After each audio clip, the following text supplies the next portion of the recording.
Today we're at Kentucky Lake just outside of Murray, Kentucky, and we're going drone hunting. And what I mean by that is, in June of this past summer, I crashed my drone, my Mavic Mini 2, into Kentucky Lake. It was 100% my fault. I was flying it, had a couple of three people around me asking me questions. I was paying more attention to them than I should have been, and the drone went straight into the water. So here's the deal. The lake is now at winter pool, and that means everything around me, which is normally 2 to 3 feet of water, is now pretty much just grass, mud, or a little stream that you see right here. So if we get really lucky, we may be able to find the drone about 200 yards that way. Wish me luck.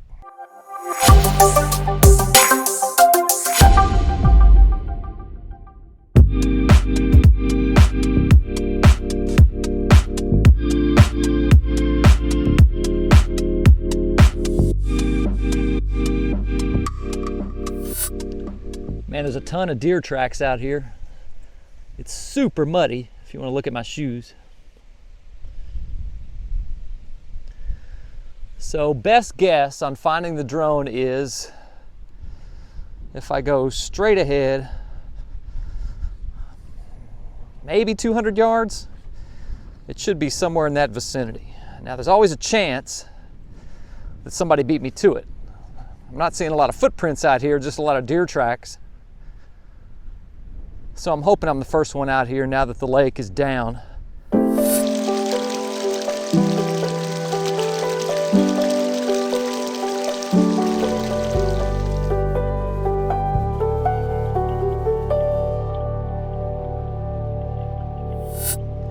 Still no drone, but 4 nice tires. Perfect for the Kia Soul.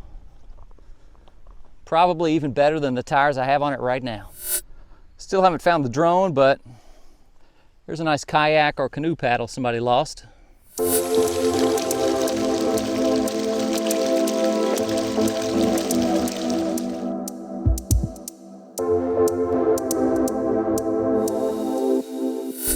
I'm thinking it should be just sitting right here on top of the ground. Because 5 months ago, this was the bottom of the lake. We were out here kayaking, just having fun on a June summer day, and it just went boom, straight into the water. Again, my fault totally.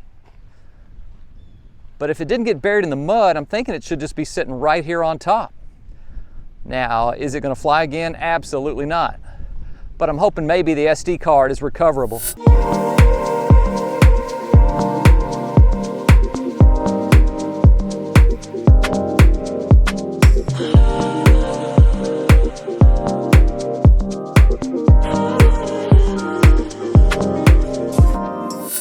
Still no drone, but a nice clamshell.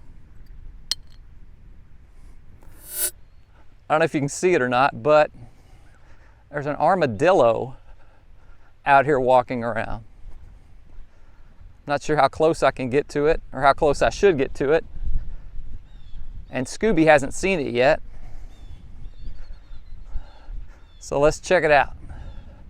I've never seen a live armadillo. They're always dead.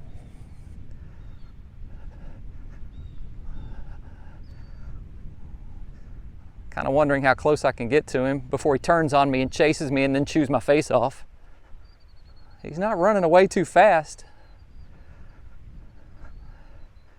I'll do my armadillo call on him.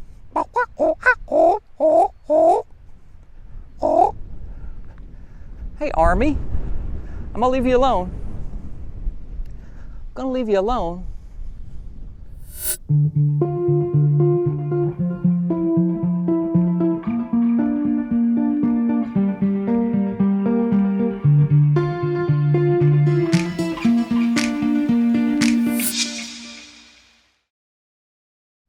Oh my gosh. Ha! There it is. There it is. Son of a gun. Look at that. Wow.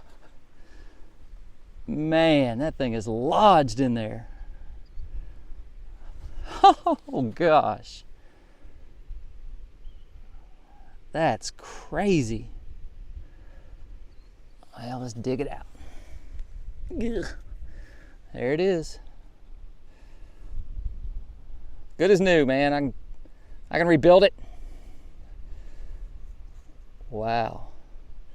Question is the micro SD good? Because I remember that day I got some pretty good footage. We'll find out. Approximately 10 hours later. All right, we got the drone back at home. I've been scraping some of the dirt off the back where the micro SD card is. We're gonna try and pop it out, then we'll put it in the computer and see if it actually works. There's really nothing worth saving on the drone except maybe the props. Everything else is completely destroyed, but I can screw the tops off of these and get the props right off here if I wanna save them for later. All right, so let's see if we can pop the micro SD card out of the back here. I've scraped all the dirt out. That's where the USB cable goes. So there's the micro SD right there. It should pop out, I hope. And it does. Let's see what kind of shape it's in. Not bad, not bad. It looks good. Let's put it in the computer and see what happens. All right, so we got the micro SD card that's been underwater for 4 or 5 months. The question is, when I put it in this little gizmo gadget, is it gonna pop up and is it actually gonna work after being underwater in Kentucky Lake? So that's the gizmo gadget popping up. We'll see if there's anything actually, well, it looks like there's something on the micro SD card. So let's take a look at some of the footage from that day. There's a picture I took of my wife. There's some video. So there you see the cove with the water. That's about 2-3 feet of water. So let's go to the last piece of video I shot that day. So there you see 4 or 5 people. That's me in the middle right before the crash happened. And okay, so you see me right there. I'm hitting stop. I stopped recording right before the crash happened. So the good news is the footage is preserved. The bad news is there's no footage of the drone actually going underwater. So let's take a look at some of the footage from the day of the crash. You can see some beautiful lake scenery when the cove was filled with water. Let's check it out.